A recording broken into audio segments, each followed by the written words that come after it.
Retour à présent sur les grandes prises de parole du président Thomas Sankara. La situation des Noirs, la lutte contre l'impérialisme, la protection de l'environnement, l'épineuse question de la dette de l'Afrique envers l'Occident, autant de sujets abordés avec rigueur et méthode par le président Thomas Sankara lors de ses sorties à l'international. Quelques moments forts de ces interventions donc, résumés pour nous par Karim Bikenga.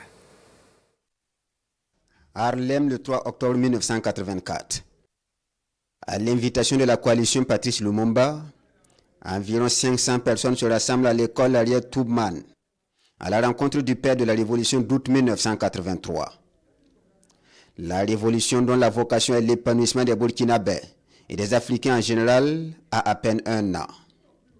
Une lutte à laquelle les Noirs de Harlem doivent s'associer et le père de la révolution y va sans détour. Pour convaincre davantage de la nécessité de se dresser contre l'impérialisme, il évoque le cas Maurice Bishop, premier ministre de la Grenade, assassiné une année avant.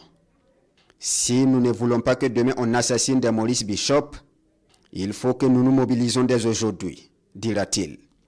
Cette rencontre de Harlem se tient à la veille de l'Assemblée générale des Nations unies. Une tribune par excellence pour parler à la communauté internationale. Quand le président Thomas Sankara prend la parole et transmet le salut fraternel du pays des hommes intègres, avant de dénoncer l'invention du tiers-monde par l'impérialisme.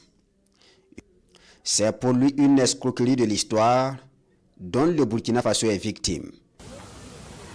Nous voulons nous y insérer, sans pour autant justifier cette gigantesque escroquerie de l'histoire, encore moins pour accepter d'être l'arrière-monde d'un Occident répu.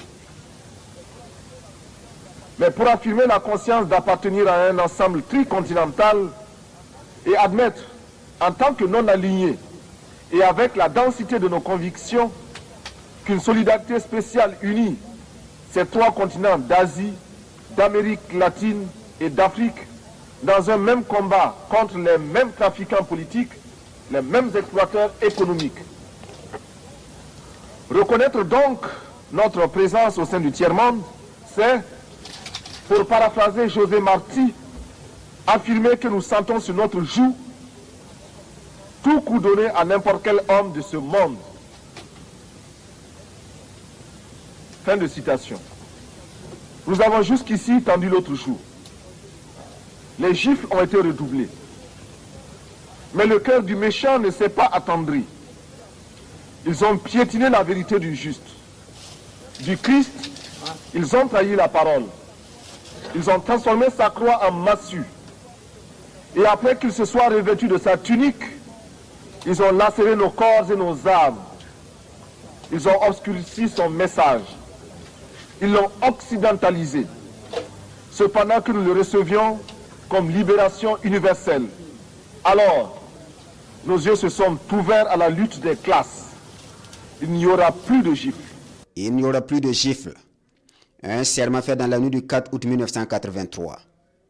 L'ex-Haute-Volta à l'époque, c'est 7 millions d'habitants.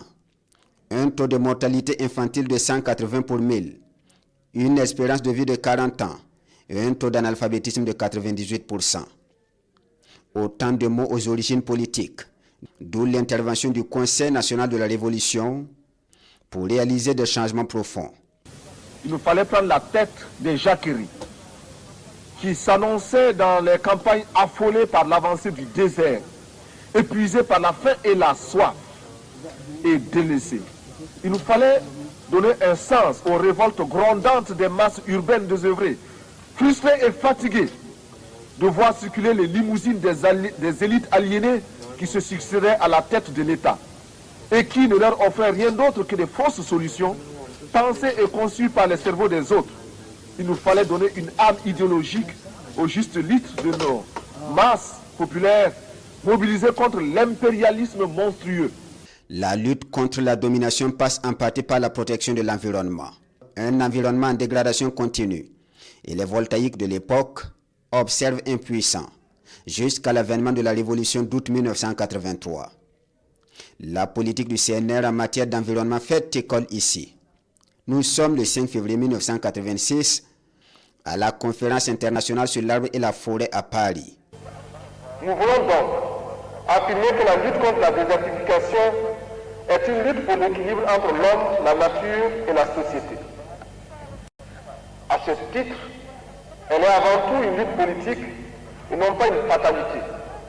Le Burkina Faso a proposé et propose toujours qu'au moins 1% des sommes colossales sacrifiées dans la recherche de la cohabitation avec les autres arbres servent à financer de façon compensatoire les projets de lutte pour sauver l'arbre et la vie.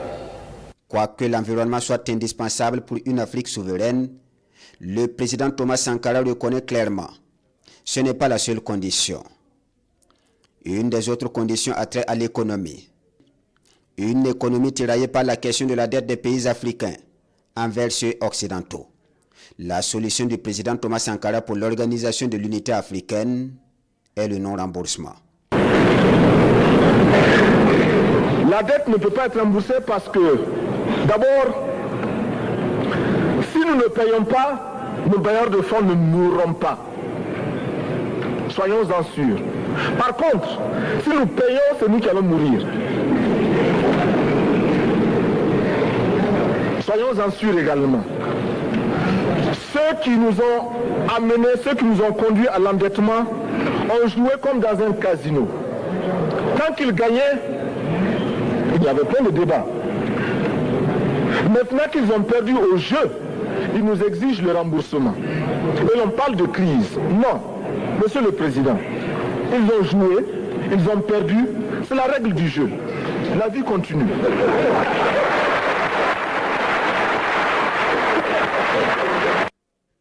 Cette protestation contre le paiement de la dette est faite à Addis Abeba, lors de la 25e conférence des pays membres de l'Organisation de l'Unité africaine. C'était le 29 juin 1987, soit 3 mois environ, avant son assassinat le 15 octobre de la même année.